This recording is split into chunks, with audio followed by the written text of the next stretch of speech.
கண்டிப்பா அடுத்த நீங்க தான் வருவீங்க. கண்டிப்பா நன்றிமா நன்றிமா. நல்லா இருக்கீங்களா? ஆட்சி நல்லா இருக்கா? கண்ணுக்கு ஒளி வரும். ஆமா நீங்க எனக்கு கட்டாயம் தெரியும்.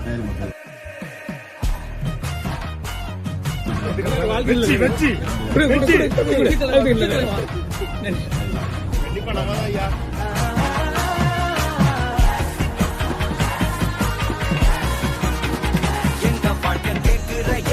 கேள்வி கண்ண இல்ல தள்ள முறை இல்ல புதிச்ச தலைவண்டா